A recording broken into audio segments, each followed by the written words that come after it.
ገንዘብሽን አታስቀድሚ ከወደደሽ ይጠብቅሻል ከወደደሽ ዋጋ ይከፍልብሻል ስለዚህ ይሄንም ጥንቃቄ እንድታደርጉ ፈልጋለሁ እህቶቼ ሌላኛው ነገር ደግሞ ቤተሰብ ሁሌም መመክራችሁ ቤተሰብ አሁን ላይ 100,000 በየወሩ ብታስገቢላቸው በቀኛ ይሉ ያቺ 100,000 አስቀምጠሽ ግን 100,000 ብታረጊበት የሆነ ነገር መስራ ይሆንሻል አትሊስት ቤት ባትገዢ መሬት ባትገዢ እኔ ባይዘው ስለ ቤትና ስለ መሬት ተስፋ የለኝም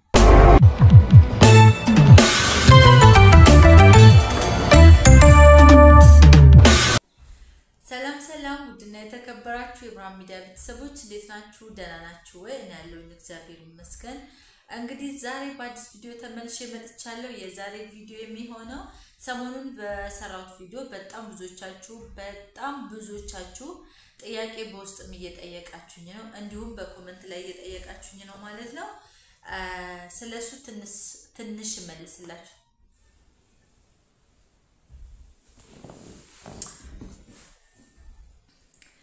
ሰላም ውድና የተከበራችሁ የብርሃን ሚዲያ ቤተሰቦች እንዴት ናችሁ ደህና ናችሁ ወይ እኔ ያለሁኝ እግዚአብሔር ይመስገን እንግዲህ ዛሬ በአዲስ ቪዲዮ ተመልሼ መጥቻለሁ የዛሬ ቪዲዮ የሚሆነው እንግዲህ በጣም ብዙዎቻችሁ በቀደም በሰራሁት ቪዲዮ ስለ ቤት በሰራሁት ቪዲዮ ላይ ጥያቄ እየጠየቃችሁኝ ነበር በመጀመሪያ ደረጃ እሱን ጥያቄ መልስላችኋለሁ ማለት ነው ከዛ ወደ ሌሎች ሐሳብ ይገባለሁ ማለት ነው እንግዲህ ለቤቱ አዲስ ከሆናችሁ ሰብስክራይብ ማድረጋችሁን አትርሱ ሼር ላይክ ማድረጋችሁን አትርሱ ማለት ነው ስለሁሉም ነገር እጅግ በጣም አድርጌ አመሰግናለሁ የዛሬ ሐሳቤ እንግዲህ በቀደም በሰራሁት ቪዲዮ ላይ የመጀመሪያውና ትልቁ እኔም ደግሞ እንደ ሐሳብ ሳላስቀምጦ ያለፍኩት ምንድነው ካርታና ፕላን ያላቸው ቤቶች ይነካሉ ወይ ፍቃድ ያላቸው እንዲሁም ደግሞ ህጋዊውን ቤቶች ይነካሉ ወይ ብላችሁ ነበር አዎ ምንም የሚቀር ነገር የለም ምንም የሚቀር ስላችሁ ከመጣባችሁ መንገዱ ከመጣባችሁ ካርታና ፕላን ኖረም አልኖረም አልፉትም መስጊዶችንም አልፉም ቤተክርስቲያንም አልፉም መንገዱ ብቻ ከመጣባችሁ ምንም ይኑሮ ምንም ጥሩ ቤት ይሁን መጥፎ ቤት የሚያምር የሚያስጠላ ብቻ መንገዱ ከነካ ድምጥማጡን ያጠፉ ነው የሚሄዱት ይሄን በደንብ አስምራችሁበት እንድታዩ ፈልጋለሁ ሁለተኛ ነገር ደግሞ ካሳ አለው ወይ ስትሉኝ ነበር ምንም አይነት ካሳ የለውም ምናልባት አቅመ ደካማ ምንም ነገር የሌላትን እንደዚህ ልጅ ምናምን የሌላቸውን የተወሰኑ ሰዎችን ወደ ታች ሰፈር ወስደው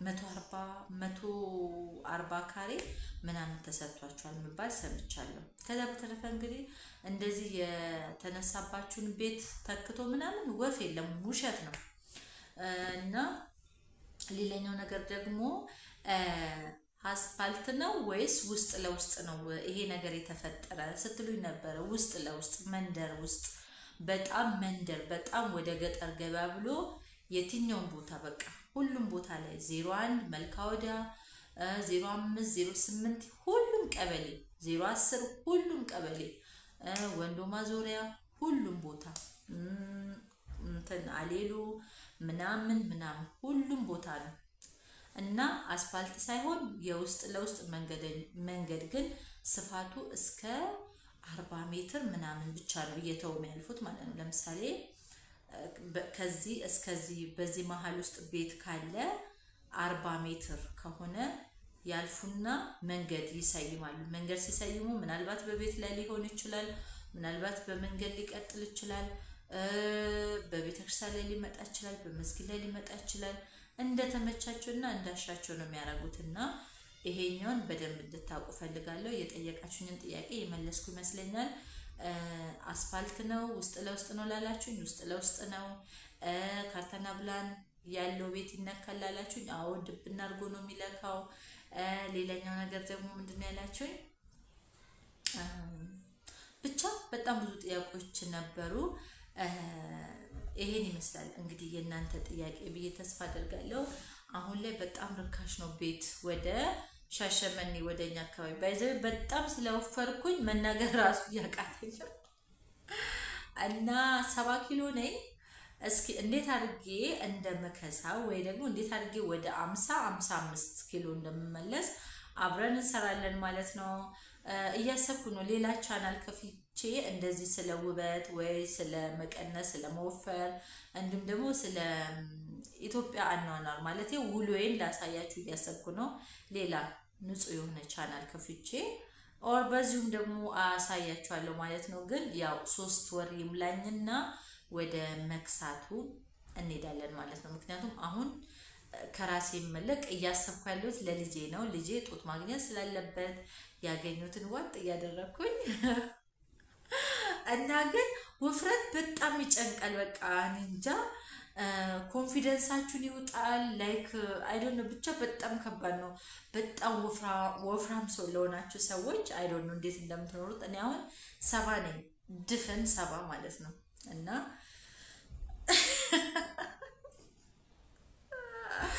በቃ ማውራቱ ላይ የከበደኝ ነው።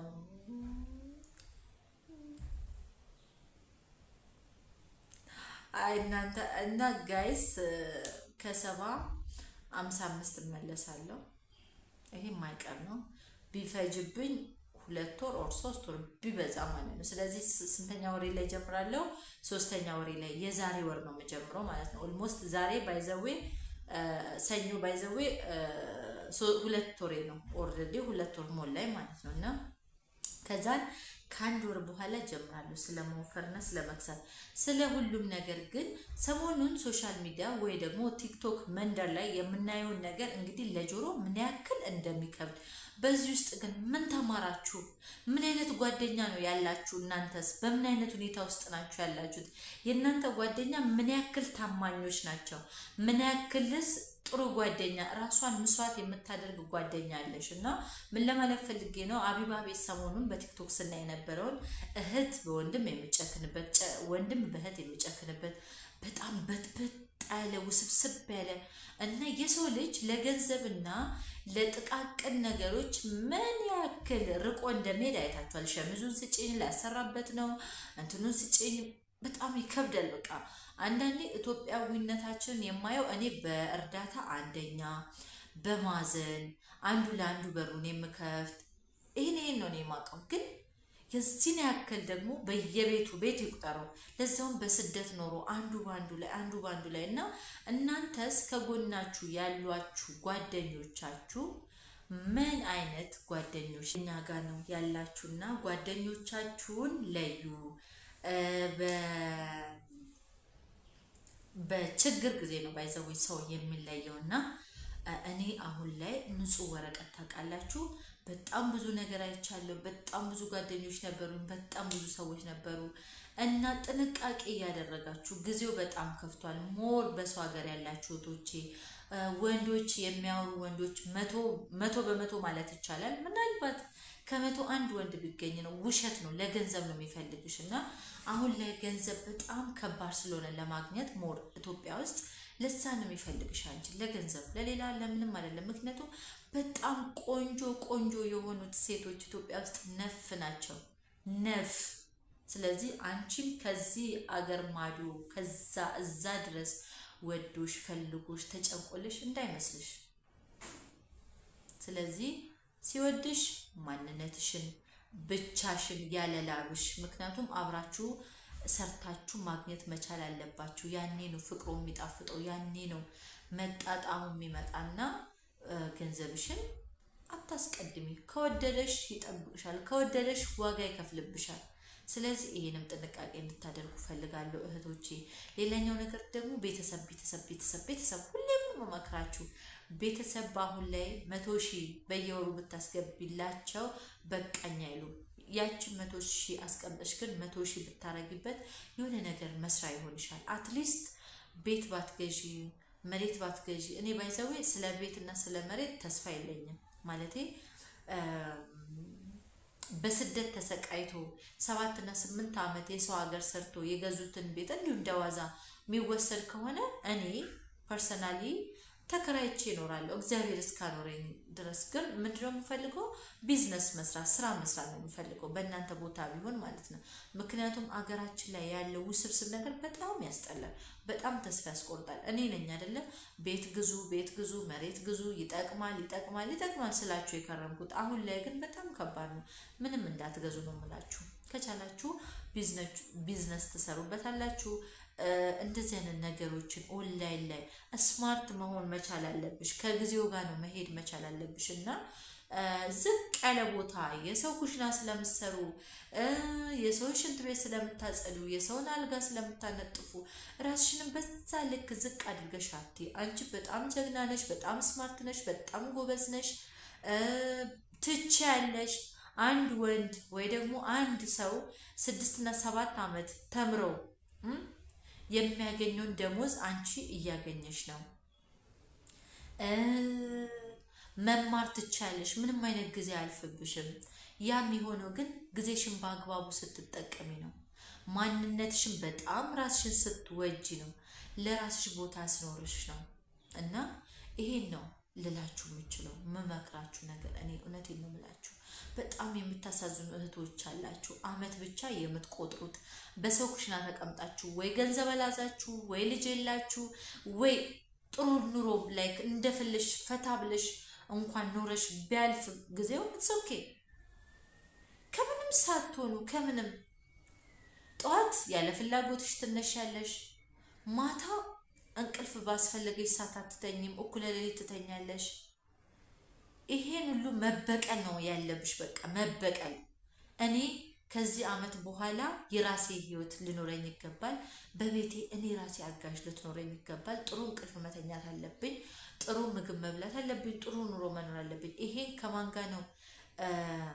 አንተን ህሊ ምትያይሽ ከራስሽ ጋር ራስሽን በዚህ ውስጥ ከወጠርሻት ትርክ ምርክ ሰፈሮችሽ ላይ ያሉትን ቆንጆ ልብስ እረፍት መውጣት ወንድ ተጀናጅነሽ ብር መላክ ይሄን ከህይወትሽ በጣም ማስወጣት መቻል አለብሽ በጣም እና ጊዜው ከኛ በጣም ቀድሞን ሄዷል ልንደርስበት ነው ምንሯሯጣው ስለዛ አሁን ላይ አረብ ሀገር ያላችሁ እህቶቼ በደንብ መጠቀም ትችላላችሁ የዛኑን ያክል ደግሞ ከሳራችሁ የከፋ ነው የሚሆነው በስነ ስርዓት ራስሽን ኮንትሮል አድርገሽ ራስሽን በጥሩ መንገድ ካልመራሽ በስተቀር በሰዎች ሄዳለው ካልሽ ገደል ነው የምትገቢ በቤተሰብ ሊሆን ይችላል በማንኛውም ሰው እና የውሳኔ ሰው ቆራጥ ሞር ደግሞ ወንዶች ላይ መቁረጥ መቻል አለብሽ በቃ ምክንያቱም ባልሽ ከሆነ ከብር ጋር አይደለም ሊወድሽ የሚገባው ባልሽ ነው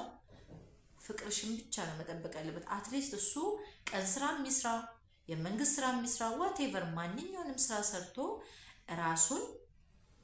ራሱን ማስተዳደር መቻል አለበት አንቺ እዛ ቁጭ ብለሽ እሱን እዚህ መቀለብ የለብሽም ምክንያቱም ከቀለብ ለቀለብ ካነሰ ለቤት ክራይ ካነሰ ስለምን ነው ለማግባትስ የሚያስበው አብሮ ለመተኛት ብቻ ነው መሆን የለበትም አንቺ እዛ ምትሰሪ ለየሆነ ነገር በቃ መሰረታዊ ለሆነ ነገር ላይክ ቤት ለመግዛት የሆነ ስራ ለመስራት ትላልቅ ነገሮችን ለማድረግ ታክሲ ገዝተሽ ለመስራት ባጃጅ ለመግዛት እንጂ የሱን ጎሮሮ ለመሙላትና ለሱ በዓል በመጣ ቁጥር ሱሪና ፓንት ቀይራለሁ ካልሽ እድሜሽ በሰው ሀገር አለቀ አከተመልሽ እና እህቶቼ በጣም ብዙዎቻችሁ የውስጣችሁን እንትን እመም ስትነግሩኝ በቃ እኔ አላቅምነት የሆነ ትልቅ እንትን መድረክ ኖሮኝ ትልቅ እንትን ኖሮኝ ለሁላችሁም የውስጤን በነግራችሁ ደስ ይለኛል እኔ ምተነፍስበት የራሴ ቻናል ዩቲዩብ ነውና ስሜቴን ወይ ደግሞ የሆነ ነገር የምገልጽበት ነውና ፕሊዝ ተማሩ ካንዱ ህይወት ተማሩ ባልሽ በየቀኑ ማታ ማይደውልሽ ከሆነ ችግር አለበት ትልቅ ችግር አለበት ኢንተርኔት ስልክ ቻርጅ ዘግቶብኝ ነው ኢንተርኔት ጨርሼ ነው አይደለም በ5 ብር 20 ደቂቃ ምናምን ሊያወራሽ ይችላል በ5 ብር ስለዚህ እንዳሰም ኔትወርክ ነው ምናምን እያንዳንዱ ቀን ምክንያቱም በየቀኑ ሊያወራሽ ይገባል ለዛውም በቪዲዮ ይሄ አንድ ሁለተኛ ነገር ደግሞ በደወልሽበት ሰዓት ማንሳት አለበት እንጂ ቦታ አመቻችቶ ከሴት ወጥቶ ውጪ ቆሞ የሆነ ሽንት ቤት ተገትሮ ምናምን አይደለም ሊያወራሽ የሚገባው ማንኛውም ሰዓት ይሄ ካልሆነ ጠርጥሪ ላብሽን አትላኪ ብርሽ ሁለተኛ ነገር ደግሞ በየጊዜው ለልጃችን ለምናችን ገንዘብ ገንዘብ ገንዘብ ካለሽ ይሄም ነው በዩ ሌላ ልጅ ሊያሳድግበት ሊሆን ይችላል። ልጃችንና ላንተ መብቃት መቻል አለብክ። እኔ የርኩት ለሌላ ጉዳይ ነው፣ እኔ የርኩት ላሰብነው ነገር ነው፣ እኔ የርኩት ትላንት ለቸገረን ነገር ነው ብለሽ አስረግጠሽ ነገርን እምቢ ካለ ታዩ ዋና ገንዘቡ ይኖርሽ። በቃ በራሱ ሰዓት ይመጣል። እመኚኝ በራሱ ሰዓት ይመጣል። እና ሌላኛው ነገር ደግሞ እስከ ጥግ እንደምትወጂ ግዴታ ማውጣት ወይ ደግሞ በአደባባይ እንትን ማለት የለብሽም። እኩል መሆን አለበት። አንድ እንጨት ብቻውን አይነድም። በጣም ልትወጂው ትቻለሽ፣ በጣም እጅግ በጣም ግን ያን ደግሞ ዋጥ ማድረግ መቻል አለብሽ። ምናልባት መዝሙር መስማት፣ የሚያስደስትሽን ነገር በማድረግ የራስሽን የግል ንጽህና በመጠበቅ ጸጉርሽን ምናምን እንደዛ ያደረሽ ጊዜሽን አባክኝ። እሱን አትለማመጭ። አስሬ እየደወልሽ ውስጥሽ ደዊ ስልሽ ሌላ ስራ ለውስጥሽ እዘዥው። ላይክ ለምሳሌ በቃ ባልሽን ማውራት ስትፈልጊ ውስጥሽ ሲያጨናንቅሽ እሱ ስልክ አላነሳ ካለሽ ጸጉርሽን የሆነ አቮካዶ ነገር ተቀቢ፣ ፊትሽን የሆነ እንቁላል ነገር ተቀቢ፣ ሻወር ውሰጂ፣ ወይ ተኝ፣ ወይ መጽሐፍ ቅዱስ አንብቢ፣ ወይ መዝሙር ስሚ። ያኔ ጠንካራ ትሆኛለሽ። ግን ተለማመጥሹ ከሱ በላይ አንቺ እንደምትወጂ ካወቀ የዛን ቀን አለቀልሽ። በቃ እንደተጫወተብሽ 3 አመት ወይ 4 አመት አልቅሰሽ በሰው ኩሽና ተመልሰሽ ትመጫለሽ።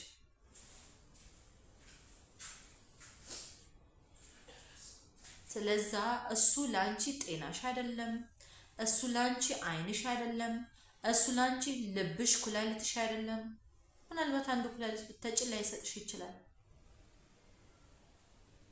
ስለዛ ሞዴል ካለብሽ የሚወድሽን ያክል ወደጂ። ስለዛ ከልክ ያለፈ ዋጋ ለሰው ብላችሁ አትክፈሉ። ሰዎች በአሁን ሰዓት ከባድ ሆነዋል ለማለት ነው የፈለኩት ባጭሩ። ወሬ አላብዛባችሁ። እንግዲህ ምክሬን ለእህቶቼ ይጠቅማል ብዬ ተስፋ አደርጋለሁ።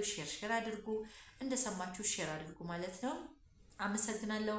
ሐሳብ አስተያየት ካላችሁ ኮሜንት ላይ ጻፉልኝ። እንግዲህ በቀጣይ ቪዲዮ አሁን ትምህርት ስለተዘጋ ከልጆቼ ጋር በፕራንክ በጫወታ ምሳ እየበላን እንዲያል ብቅ ላለው ብዬ ተስፋ አደርጋለሁ።